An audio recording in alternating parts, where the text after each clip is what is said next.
Hello friends, வணக்கம்.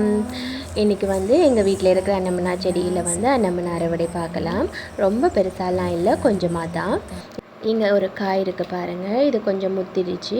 இது நாங்கள் இப்படியே விட்டுட்டோன்னா அணில் எப்படியோ சாப்பிட்றோம். அதனால் நாங்கள் இதை பறித்து பழுக்க வச்சிடலாம்.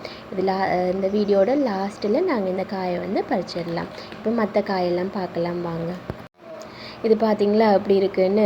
இது நான் ஆயணும்னு நினச்சேங்க, கொஞ்சம் வேலை அதனால் மறந்துட்டேன். இது பார்த்திங்கன்னா அணில் சாப்பிடுச்சு. இந்த மாதிரி கஷ்டப்பட்டு நாங்கள் வளர்த்து அது இந்த குருவிங்க அணிலெல்லாம் சாப்பிடும்போது கொஞ்சம் கவலையாக இருக்கும். பரவாயில்ல, பாவம், அதுவும் என்ன தான் பண்ணும். இந்த காய் பார்த்திங்கன்னா ஃபுல்லாகவுமே மாவு பூச்சி தான். பார்த்திங்களா அப்படி இருக்குன்னு. இது என்ன பண்ணுறன்னு எனக்கு தெரியல. உங்களுக்கு என்ன பண்ணணும்னு தெரிஞ்சால் எனக்கு சொல்லுங்கள் ஃப்ரெண்ட்ஸ். ஃபுல்லாகவே இருக்குது பாருங்கள். இது சாப்பிட்லாமா இல்லையான்னு கூட தெரியல. பார்க்கலாம் எப்படி வருதுன்னு. இந்த காய் பார்த்திங்கன்னா ரொம்ப பிஞ்சு, இன்னும் இது முத்துறதுக்கு ரொம்ப நாள் இருக்குது. இதை அப்படியே விட்டுறலாம். வேறு காய் பார்க்கலாம் வாங்க.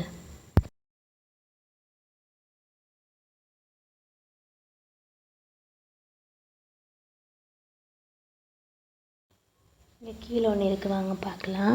இது பார்த்திங்கன்னா சின்னதுலேயே இப்படி காஞ்சி விழுந்துருச்சு. வெயிலுக்கு அல்லது அந்த நேரம் தண்ணி இல்லை, அந்த மாதிரினாலையா தெரியல. இது நாங்கள் தூக்கி போட்டுடலாம்.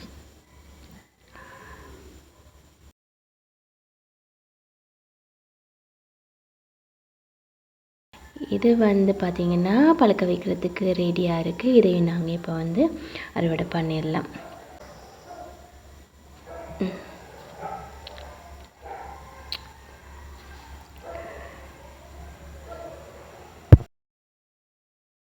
நாங்கள் நேரத்தோடு பார்த்தோம் இல்லைங்களா, அந்த காயை இப்போ பறிச்சிடலாம்.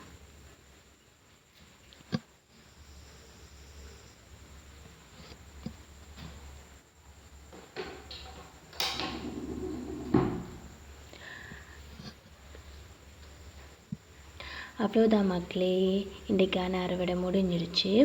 ஒரு 3 நாளைக்கு அப்புறமா இதில் இருக்கிற மற்ற காய்ங்க அறுவடைக்கு ரெடி ஆயிரும். அப்போ நாங்கள் அதை பறிச்சுக்கலாம். இப்போ இந்த 2 காயும் நாங்கள் பத்திரமா பழுக்க வச்சு எடுத்துட்டோன்னா இதை நாங்கள் சாப்பிடலாம். இல்லை இதை எப்படி பழுக்க வைக்கணும் அப்படின்றது நான் இன்னொரு வீடியோவில் நான் உங்களுக்கு போடுறேன்.